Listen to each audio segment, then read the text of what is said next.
Good morning, or good morning, viewers, or good afternoon from whichever side of the world you find yourself. Good afternoon, good morning, good evening. Thank you. I sincerely apologize for that mix-up. Okay, so the Wall Street Journal calls Trump's recent tariff announcement the dumbest trade war in history, and the Toronto Sun calls it a stupid, pointless, dangerous trade war. And I've also seen it described as the weaponization of taxes. But let's come to you. What's your description, and what do you make of this description so far? Well, I will not descend into the gutter by calling in such names. I would say, well, the world's trade order has been disrupted. Okay, multilateralism is technically on the verge of being dead. So what we'll have in the world now will be what we'll call everyone engaging in bilaterals rather than multilateralism. So I hope that this will usher in a new dawn positively, but again, I don't think so. What America has decided to do is what Trump spoke to before the elections: make America great again.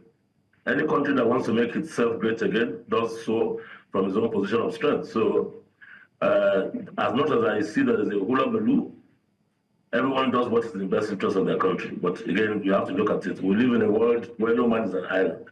Every man is a piece of the continent. So your title for this is very, very apt: Tariffs, Geopolitics, and Global Trade Disruptions.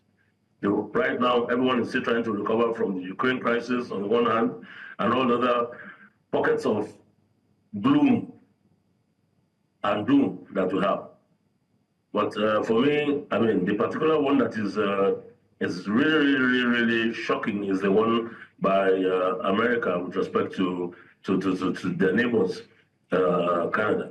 So the tariffs by the US on Canada is 25% tariffs on Canadian exports and 10% on Canadian energy. And of course, the Canadians themselves say they will be retaliating by what you call tit for tat, 25% of the 155 billion of American goods that come in. So it's a bit of a potpourri, a mishmash of politics, economics, or what you call political economy.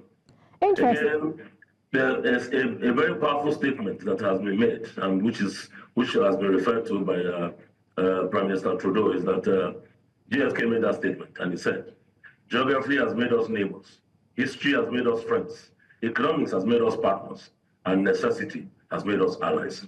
This is a very powerful statement, and I think that statement, echoed a long time ago, is a powerful reminder of the world that we live in. We do not live in a unipolar world. We live in a world of multilateralism.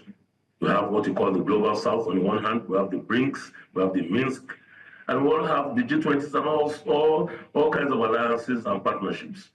But at the end of the day, everyone protects his or her own country. Is it the right thing for America to do? Time will tell. We need to drill down to our continent, our country, and prepare for it. Absolutely. Before we come down to our continent, I was just wondering, I mean, these countries are some of America's largest trade partners. You talked about Canada, look at Mexico, or even China. Now, what will this mean for their local economies? Is this really going to serve America? Well, to a large extent, I don't think so. But again, people sometimes, you see, you cannot be crying more than the bereaved, okay? There's a tendency to always cry more than the bereaved. And there's a saying by the late Chief Abiola, for your head to be shaved, you cannot shave my head in my absence. I must put it down, okay, for you to shave it. So America, President Trump had already alluded to this prior to coming to power. So everyone should have been prepared for it. And he's walking his talk. Would that augur well for America? Time will tell. But to a large extent, based on what we see in global trade, there will be disruptions, of course. Things the Americans will have to pay a bit more for, because like I said, no one is an island. Everyone depends on the other for X or Y. Okay, and that's something that I think we need to sit down and listen to.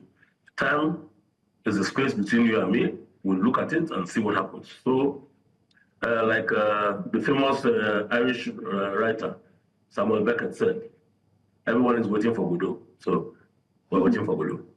All right, we'll keep waiting then. But do you think Trump's tariff strategy, can sort of accelerate shifts in global trade dynamics such that, it could probably strengthen China's influence in international markets? Is that what it's going to probably achieve unknowingly?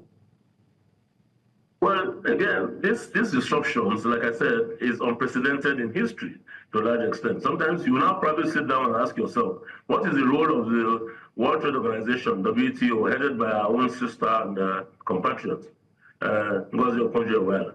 So those are the things we have to look at, these shifts and realignments, and we have to ask ourselves, are we in for multilateralism? Are we in for bilateralism? What I see, and I think will happen, is that every country will now begin to engage, okay, in bilaterals based on country. So not on blocks anymore.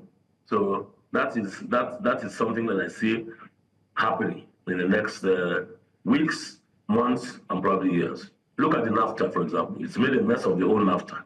The whole NAFTA thing had Mexico, Canada, and of course the US. But right now, America is on its own, doing its own thing and saying to the world, or to its two neighbors, that, you know what, every man for himself, God for us all. That's what it is. So it's a bit unfortunate, but again, I think that statement, that powerful statement by JFK, geography has made us neighbors, history has made us friends, economics has made us partners, necessity has made us allies. It's a poignant statement, and it's something that rings true. For us in Africa, for us in Nigeria, we need to look at these things in totality. The ACFTA, some have domesticated, a lot have ratified, some have not domesticated.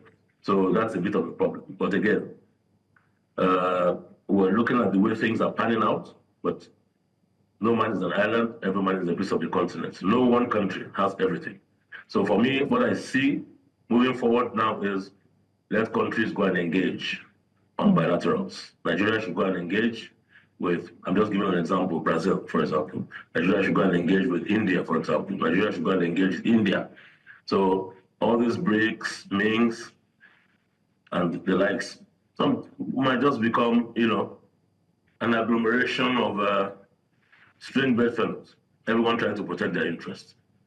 But time will tell, and we'll wait and see what happens.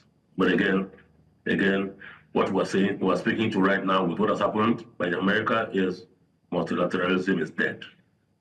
Multilateralism is dead, so we should go to bilateralism. But of course, we also know BRICS, which you, of course, alluded to when you were talking about India, China, and all of that. Number one, I want to know if, this whole arrangement is going to serve the BRICS nations. Maybe it's going to help them deepen trade among themselves. And then number two, I want us to take these two together because we're pressed for time. Now, the weaponization of taxes is not just an abstract threat. I mean, it's a calculated strategy that has real-world consequences, particularly for developing nations like Nigeria. So I want you to look at this from the Nigerian perspective. So talk to us about, what BRICS offers, and also about the potential impact of all this on Nigeria and how Nigeria can sort of proactively navigate the situation.